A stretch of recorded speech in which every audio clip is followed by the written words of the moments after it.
Hoje a gente começa essa nova série que já foi anunciada. No momento que o mundo, nosso país e o mundo inteiro vive um processo de perda de ativos, toda espécie de ativo, nós estamos perdendo nosso oxigênio, nós estamos perdendo nossa temperatura, nós estamos perdendo um monte de coisa.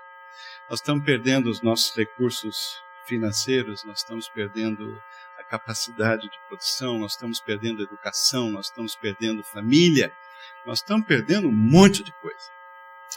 E então, durante esse mês de junho, nós queremos olhar para as Escrituras e procurar nelas quais são alguns recursos, quais são alguns ativos que Deus nos deu. Porque às vezes o nosso foco fica muito naquilo que nós não temos, ou que gostaríamos de ter, ou que nós não temos mais. E essa maneira de viver é uma maneira muito pesada. É uma maneira muito difícil de viver. Você está sempre se sentindo em dívida ou alguém devendo para você. Ou alguém, ou o país, o governo, ou a cidade, enfim, a sociedade está sempre devendo para você. Ou você está devendo a você mesmo, aos outros, ao país. E essa não é uma maneira legal de viver. A gente tem que viver concentrado naquilo que temos e o que vamos fazer com o que nós temos. E o primeiro ativo ou recurso que nós vamos ver hoje é o mais óbvio e talvez, quem sabe, o mais negligenciado. Eu me refiro ao corpo, ao nosso corpo. Nosso corpo é o principal ativo. Sem corpo nós não vivemos. Quando o corpo para de funcionar, acabou a vida. É através do corpo que a gente se comunica, que a gente produz, que a gente faz, que a gente expressa, que a gente sente, que a gente pensa. É o corpo que se relaciona com o mundo exterior. É o corpo que a gente percebe, vê, e por ele nós nos damos a conhecer. É só através do corpo que nós somos capazes de transmitir emoção, ideias, sentimentos, desejos, vontades, decisões. É através do corpo que nós realizamos sonhos, nos esforçamos em busca de alcançar uma meta. O corpo, sem ele, não há necessariamente vida, não há existência. E a maioria daqui, se não, hoje mesmo foi citado aqui pela Marina, que durante a semana, na reflexão lá do escritório, foi lida essa passagem de Romanos capítulo 12. E é uma passagem muito conhecida.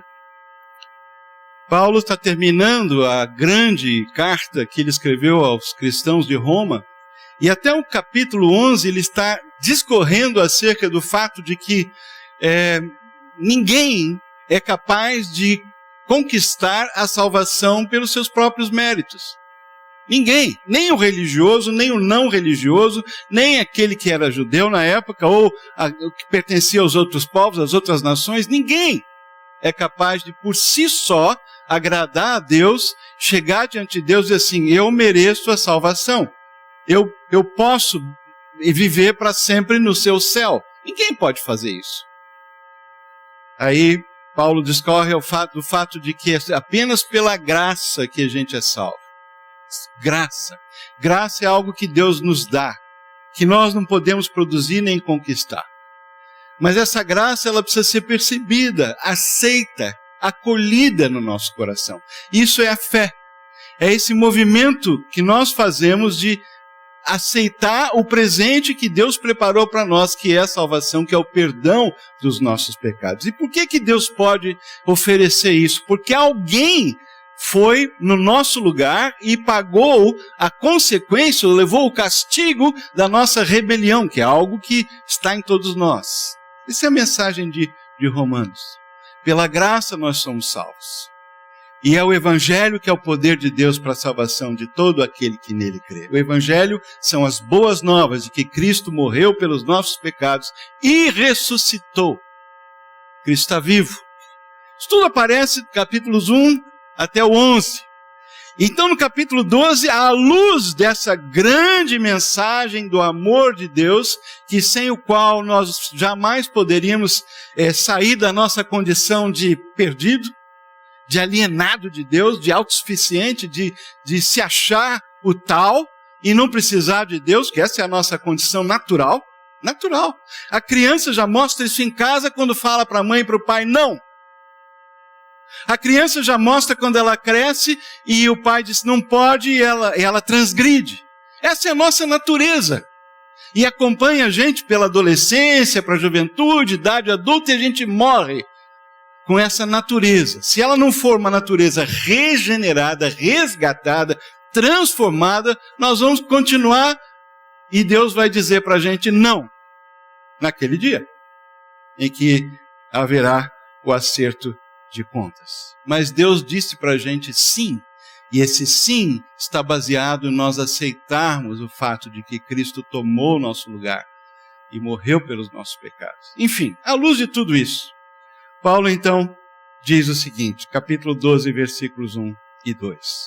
Portanto, e tudo que eu falei agora é para introduzir essa palavra aí, portanto. O que é o portanto? À luz dessa mensagem da graça de Deus, do Evangelho que é o poder de Deus para nos salvar, à luz de tal misericórdia, de tanto amor, então ele diz, eu rogo a vocês, eu peço a vocês, eu imploro a vocês, pelas misericórdias de Deus, tudo que nós vimos que Deus fez, que se ofereçam em sacrifício vivo, santo e agradável a Deus. Nessa versão que está aí na tela, rogo-vos, pois, irmãos, pelas misericórdias de Deus, que apresenteis o vosso corpo por sacrifício vivo, santo e agradável a Deus, que é o vosso culto racional.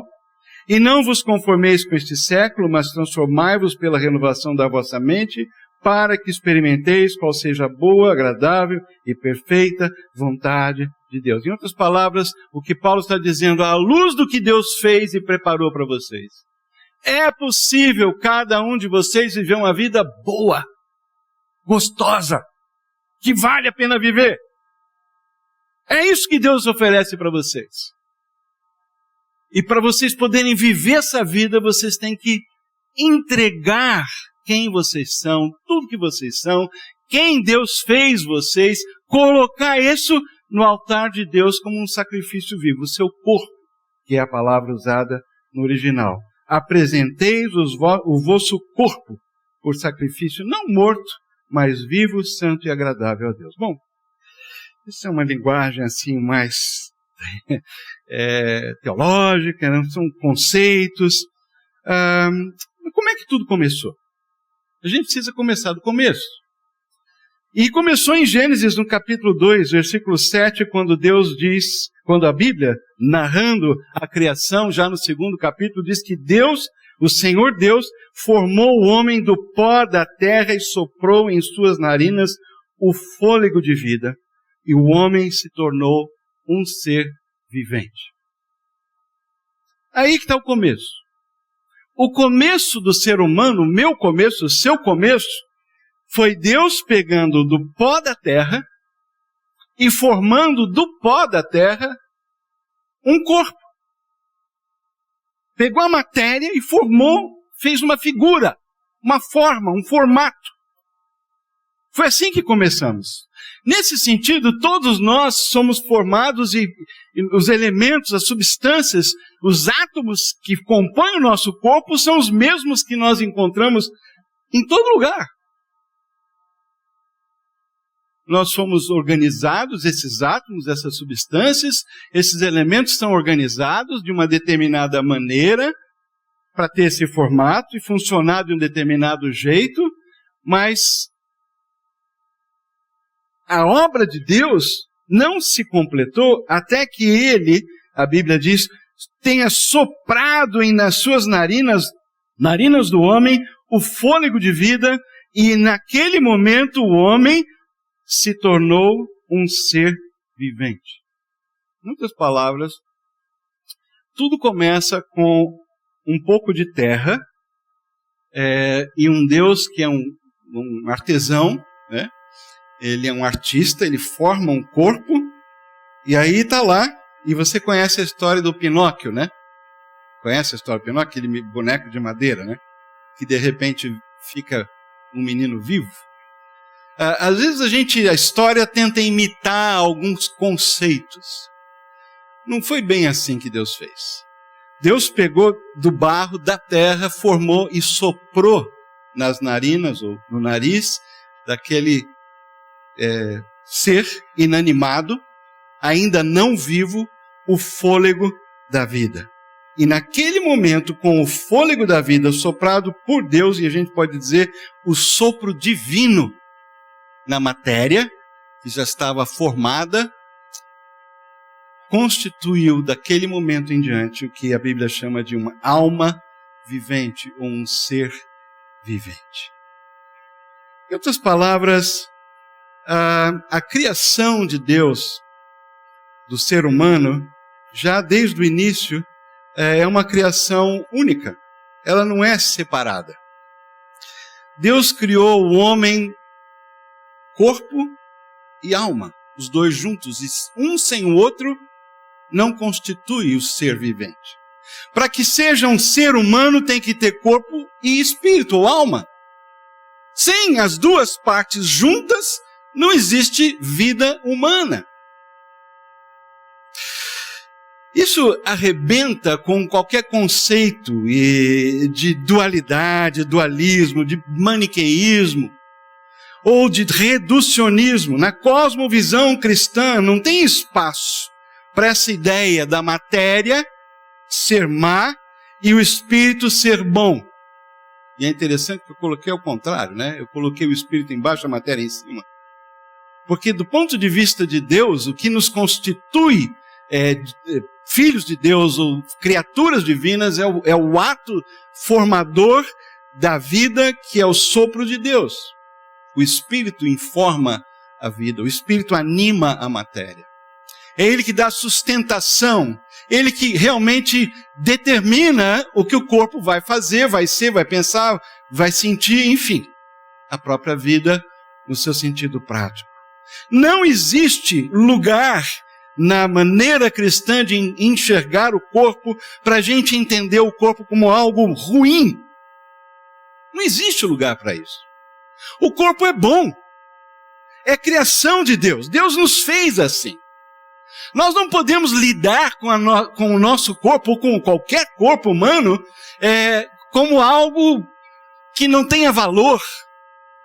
Mesmo sabendo que, por causa do mal que invadiu a raça humana e, na realidade, a criação toda, esse corpo vai decaindo, vai se gastando, vai se deteriorando. Mas ele foi ideia, conceito, criação de Deus.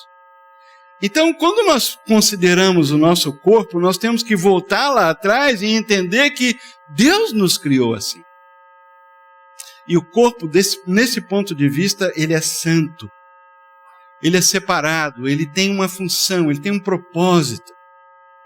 E nesse propósito está a ideia de que Deus colocou no nosso corpo, na maneira como Ele nos criou, a sua imagem e semelhança. Como assim a sua imagem e semelhança? É interessante, porque quando Deus quis, e Ele é Espírito, colocar dentro da criação um ser que era semelhante a Ele, Ele deu a esse ser um corpo. Só que não apenas um corpo animado, como os animais, as plantas e todas as formas outras de vida, mas Ele deu para esse corpo uma condição superior. Ele deu a esse corpo a capacidade de se comunicar com Ele, de entender as coisas, de olhar para a criação de um ponto de vista, vamos dizer, mais elevado. E ter a capacidade de enxergar as coisas criadas e a vida na terra não simplesmente como um animal que se reproduz, que come, que dorme e levanta, se reproduz, come, dorme, levanta. Só isso que o animal faz. E, dependendo do estímulo que ele recebe, ele vai se comunicar, ele vai se relacionar com outras formas de vida, inclusive com os seres humanos. Alguns de uma maneira muito agradável, outros de uma maneira muito nociva, perigosa. Mas o ser humano, ele tem uma visão e uma capacidade elevada de viver, de ver, de sentir, de experimentar a vida. Porque ele recebeu isso de Deus. Isso é uma marca da divindade, dos atributos de Deus que foram comunicados para nós. Não todos, que Deus é onipotente, onisciente, Deus é eterno. Nós não somos nada disso. Mas tem alguns atributos que são de Deus. Deus é pessoa, nós somos pessoa. Deus sente, nós sentimos. Deus pensa, nós pensamos. Deus se comunica, nós nos comunicamos. Há vários atributos de Deus que Ele nos deu, que Ele nos comunicou. Portanto, o nosso corpo é santo. Ele é uma expressão de Deus. E aí a gente já começa a trabalhar com algumas dificuldades, né? Porque nós, às vezes, não gostamos do nosso corpo. A gente critica, a gente acha que tem defeitos. E todos nós, se formos procurar, nós vamos encontrar. Alguns encontram mais, outros encontram menos, porque alguns são mais cegos do que os outros. Mas todos nós, cada corpo, nenhum corpo é perfeito. E a gente então tem essa dificuldade de enxergar o corpo não pelo que ele parece, não pelo que o espelho mostra, mas enxergar o nosso corpo de uma maneira mais elevada. Como um instrumento, como um recurso, como um ativo que Deus nos deu com um propósito específico. E qual é esse propósito? No texto de Gênesis 2:7, nós lemos que o Senhor formou o homem do pó da terra e soprou em suas narinas o fôlego de vida. Deus respirou dentro do homem. Deus soprou nele e ele passa a ser alma vivente. É por isso que o salmista termina o Salmo 150 do Salmo 145 em diante, são louvores de Davi, está lá o título, esse título faz parte da Bíblia da hebraica. Então, do 145 até o 150, fechando o livro de Salmos, são poesias cantadas por Davi e outros autores, mas especificamente o último salmo termina com o versículo 6 dizendo o seguinte: todo ser que respira, louve ao Senhor. Aleluia. E aí nós já temos a principal dica do porquê que Deus criou a gente como Ele criou. Por que Ele nos deu fôlego de vida? Por que nós respiramos? Para que nós respiramos? Para que nosso corpo existe? E se você ler o Salmo 150, você vai ver que a gente deve louvar com instrumentos, deve louvar com danças. Estou falando isso aqui? Estou. Nosso louvor é muito engessadinho, né? Como brasileiros, não é muito cultural a gente cantar assim, né? Brasileiro não é assim. A gente não fala assim. Você fala, oi, tudo bem? Eu estou bom, você também está bom. Tá. Não é assim que a gente vive, que a gente fala.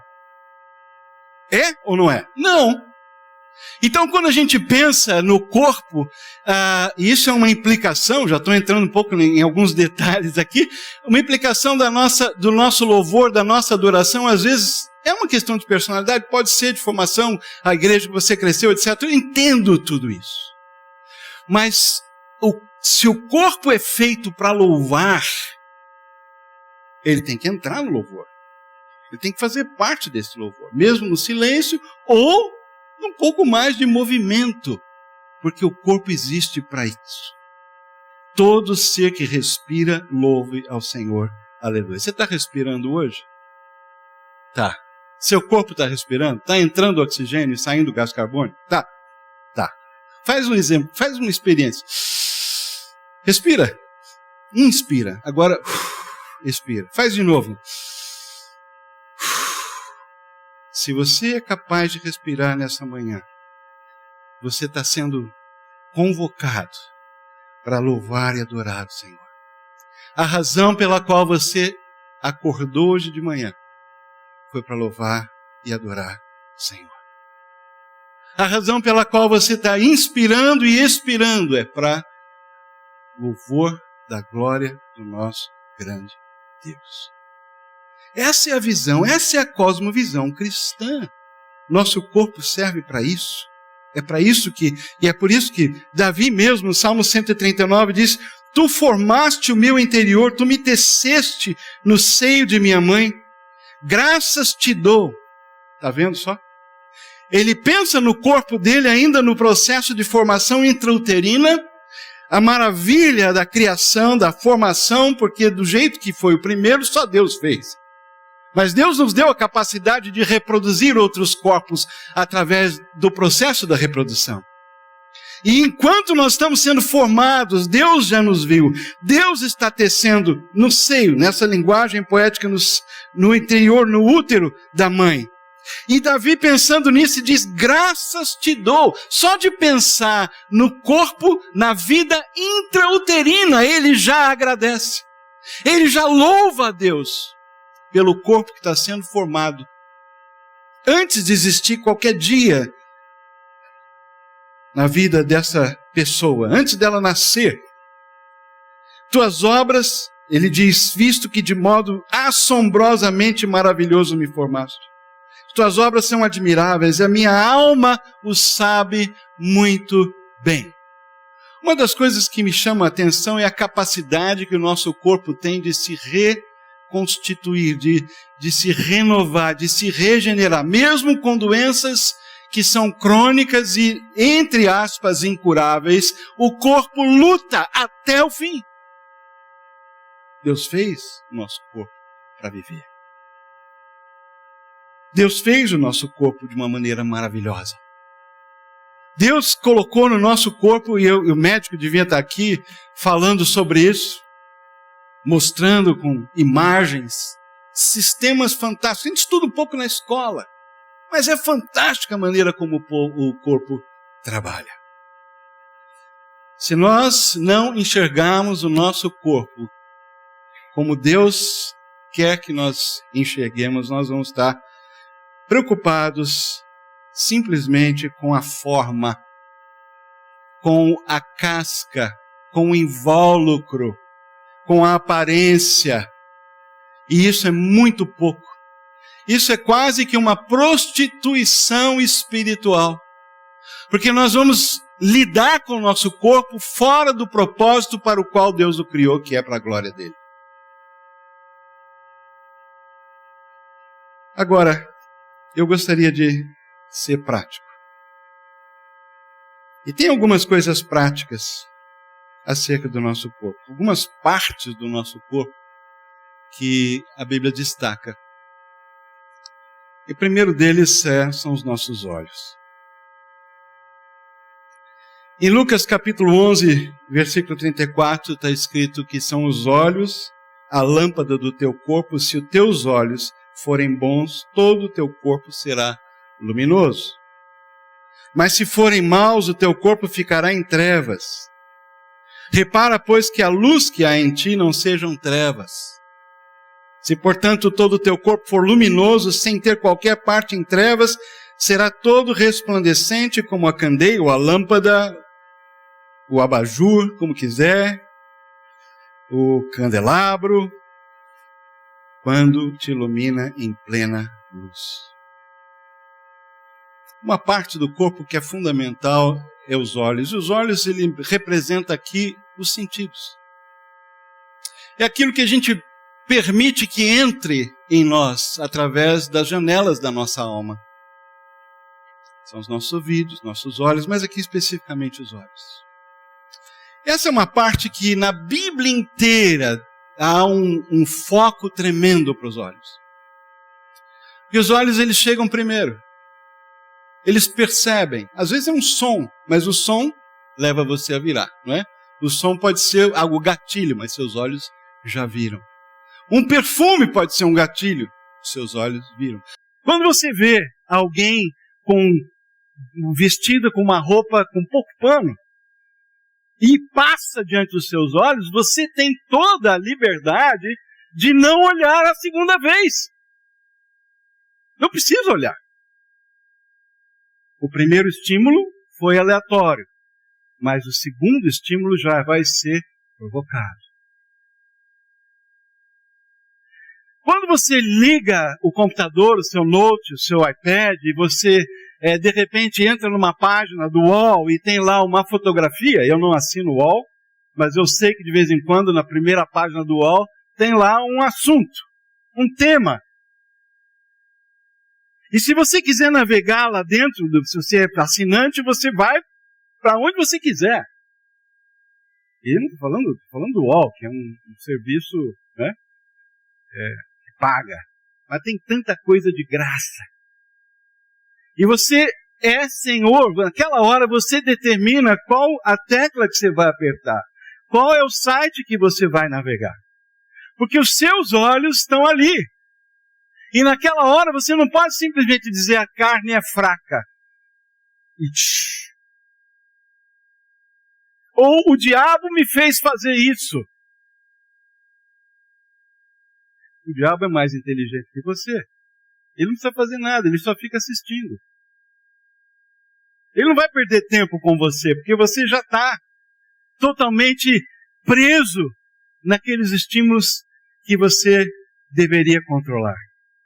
Os seus olhos são importantes. Eu estou falando de uma área, de um aspecto, porque hoje, e isso faz parte do nosso corpo, esse culto da sexualidade, de qualquer tipo de sexualidade. Nós vivemos o culto ao prazer, que não é novidade. Se você estuda a história, você vai ver que povos e civilizações tiveram o mesmo problema. E foi uma situação cíclica, que teve momentos na história que foi muito piores do que os outros. E hoje nós vivemos com certeza uma concentração dessa idolatria do prazer. E os nossos olhos, eles são responsáveis por deixar entrar ou não dentro da nossa alma coisas que realmente não edificam e vão nos separar de Deus e talvez até de pessoas amadas. Porque no caso de um casal, de um casamento, a pornografia, esse tipo de alimentação negativa vai ter efeito no casamento, sim. Vai, e tem. E casamentos são rachados por causa disso. Divórcios acontecem. Filhos ficam morando sem a presença dos pais por causa de pornografia. Os pais se separam por causa disso. Está acontecendo todos os dias. Os olhos.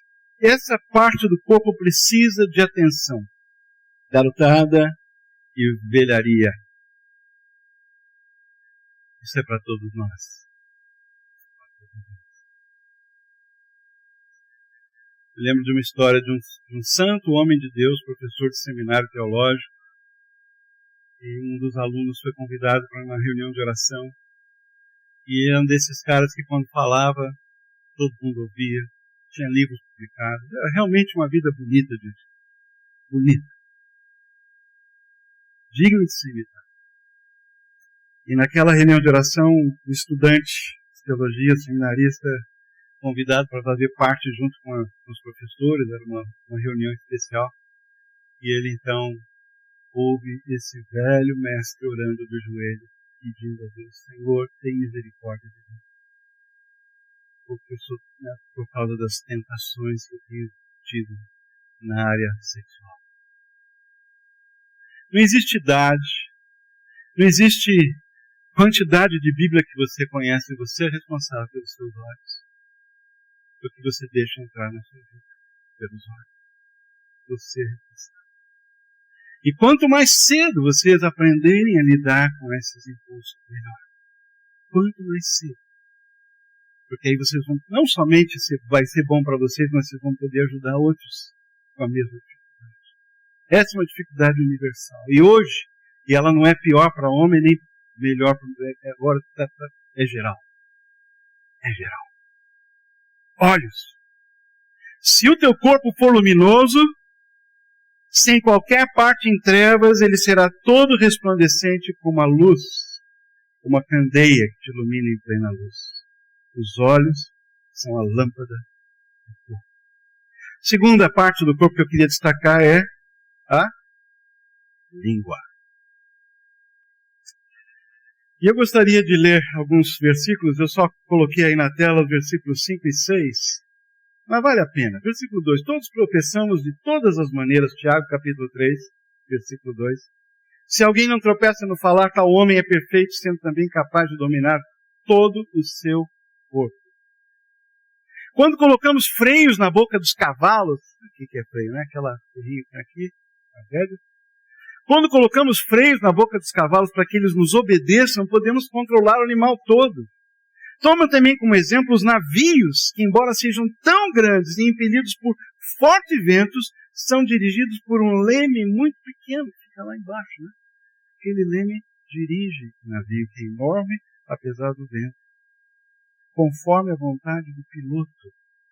Quem é o piloto desse leme, que é a língua? Semelhantemente, a língua é um pequeno órgão do corpo, mas se vangloria de grandes coisas. Vejam como um grande bosque, floresta, é incendiado por uma simples fagulha. Uma floresta pega fogo por causa de uma fagulha.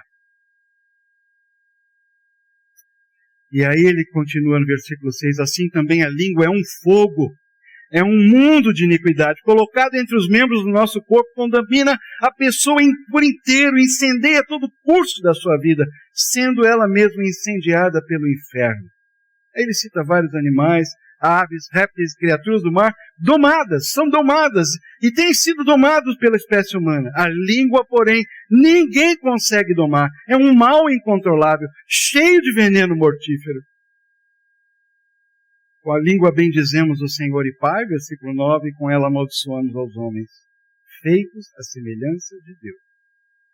Da mesma boca procedem bênção e maldição. Meus irmãos, não pode ser assim, diz Tiago. Acaso podem sair água doce e água amarga da mesma fonte? Meus irmãos, pode uma figueira produzir azeitonas ou uma videira produzir figos? Da mesma forma, uma fonte de água salgada não pode produzir água doce e língua. Não preciso falar muito sobre isso. Falar é prata, calar é ouro. Quantas vezes você e eu se arrependeu, nos arrependeu de ter falado alguma coisa, de ter reagido na hora? Tiago, no começo do livro, diz: sejam prontos para ouvir, tardios para falar, tardios para se irar, ter raiva. Prontos para ouvir. Por isso que Deus, a gente sempre ouve isso, deu 2 orelhas e uma boca para cada um de nós. Precisamos aprender a ouvir, a calar, a deixar a coisa entrar, processar, não reagir. Hoje nós vivemos num mundo que reagir é bom, protestar é da hora. E é mesmo, né? Essa liberdade que a gente tem de ir para a rua, de ir no colégio, de falar mal do professor que você não está gostando da aula que ele está dando, você vai lá, fala com o supervisor, fala com a diretora, tem papel que você pode, as firmas tem lá o ombudsman, você tem lá o número para reclamação, como estou dirigindo, tem atrás dos caminhões, dos furgões, tem lá o número para você dizer, tem um cara aí que está dirigindo, tem um doido. Hoje você pode falar, expressar, está tudo livre. Em um certo sentido, essa liberdade ela é boa, é muito boa. Mas ela não é uma liberdade absoluta. Eu e você, se nós somos filhos de Deus, nós não temos a liberdade de ofender. Nós não temos a liberdade de falar mal. Nós não temos a liberdade de passar adiante algo que a gente não verificou pessoalmente como verdade. Aliás, nós temos a obrigação de ir à fonte. língua. Essa é a segunda parte do corpo que faz a coisa ficar feia. Não só na nossa vida pessoal, mas numa família, numa igreja. E todos nós já vivemos situações assim. E por último, o texto que nós lemos no começo. Rogo-vos, pois, irmãos, pelas misericórdias de Deus, que apresenteis o vosso corpo por sacrifício vivo, sempre agradável, que é o vosso culto racional. Não nos conformeis com este século, mas transformados pela renovação da vossa mente. Terceira e última parte que eu queria destacar é a nossa mente. Nosso cérebro, sede do nosso pensamento. Uma máquina incrível que ainda está sendo estudada e misteriosa, mas que responde por tanta coisa e precisa ser devidamente disciplinada, alimentada, organizada, dominada, controlada, dirigida.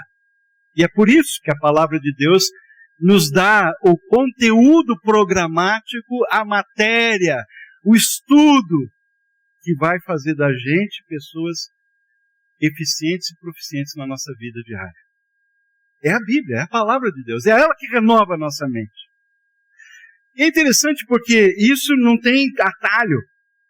Se a gente não lê, se a gente não estuda, se a gente não está indo a essa palavra, nós vamos simplesmente ficar com os estímulos que a gente recebe e nem pedimos que eles cheguem, mas eles chegam o tempo todo.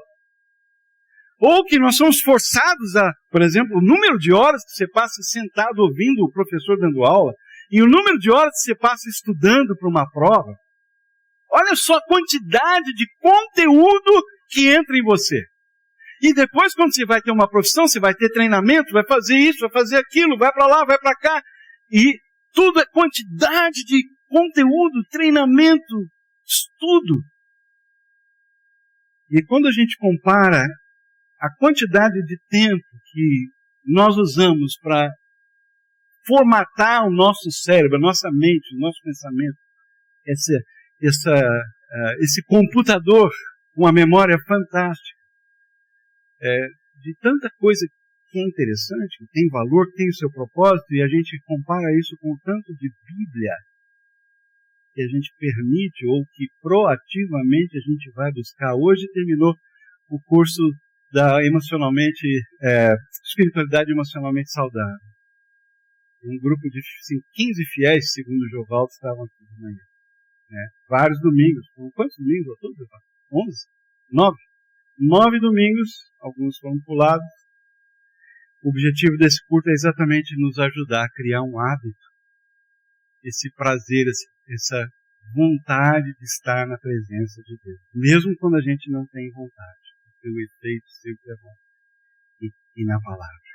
E não é uma coisa complicada, é algo simples, mas que precisa acontecer de uma maneira regular, e quando isso começa a acontecer na nossa vida de uma maneira regular, a nossa vida muda, começa a mudar. E é por isso que Paulo, escrevendo ainda aos Romanos, diz que nós não devemos permitir que o pecado continue dominando os nossos corpos mortais, fazendo com que vocês obedeçam aos seus desejos. Não ofereçam os membros do corpo de vocês ao pecado como instrumentos de justiça, antes ofereçam-se a Deus como quem voltou da morte para a vida, e ofereçam os membros do corpo de vocês a Ele, Deus, como instrumentos de justiça. Pois o pecado não os dominará, e vocês não estão mais debaixo da lei, mas debaixo da graça. A graça não é licença para pecar, a graça é um processo de transformação de dentro para fora. A graça é aquilo que diz para você, você é pecador, mas eu te amo e te perdoo. Então vamos viver junto, que eu vou te ensinar a viver debaixo da graça, a graça para não pecar. A graça, ela simplesmente não apenas cancela o pecado que eu já cometi. Ela anda comigo para eu não cometer mais pecados. Esse é o sentido. E quando nós somos batizados, Romanos 6 fala sobre o batismo, e nós somos batizados, assim, literalmente, quando você sai das águas naquele momento público, é como se você estivesse dizendo publicamente, eu passei da morte para a vida. Eu não sou mais escravo dos meus impulsos. Eu não sou mais escravo dos meus olhos. Eu não sou mais escravo dos meus desejos. Eles não precisam ser mais fora de controle na minha vida, porque a graça de Deus me alcançou. E Deus quer nos dar essa capacidade de viver o nosso corpo para a glória dele. Vou terminar com a palavra de Jesus, sobre Jesus em Hebreus capítulo 10. Porque o maior exemplo disso é Cristo. Ele diz o seguinte, capítulo 10, versículo 5, por isso, Jesus Cristo, ao entrar no mundo, diz, sacrifício e oferta não quiseste, antes um corpo me formaste. Não te deleitaste com holocaustos e ofertas pelo pecado. Então eu disse, eis aqui estou, no rolo do livro está escrito a meu respeito. Essa é uma citação da Septuaginta, uma tradução grega do Antigo Testamento, um dos Salmos. Eis aqui estou, para fazer, ó Deus, a tua vontade. Deus enviou profetas ao mundo. Deus enviou anjos. Até uma mula uma vez falou. A palavra de Deus. Mas quando Deus realmente quis comunicar de uma forma final, total, plena, integral, perfeita, Ele não mandou um espírito. Deus não desceu na forma de um espírito, porque Deus é espírito. Naquele momento, Deus escolheu assumir um corpo humano. E assim, o Filho de Deus, Jesus Cristo, veio à Terra em forma humana. Um corpo. E quando ele veio à Terra, ele disse ao Pai, eis aqui, estou aqui, para fazer, ó Deus, a tua vontade. Quando você lê a vida de Jesus, você percebe tudo que ele falou, tudo que ele fez. E ele disse isso algumas vezes, eu não falo da minha cabeça. Eu não falo para agradar homens. Eu não falo porque eu acho que é assim. Falo, faço e vivo aquilo que o Pai me deu. Aquilo que eu ouvi do meu Pai, isso eu fiz.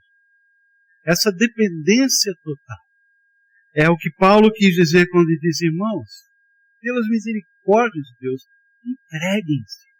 Entregue o seu corpo.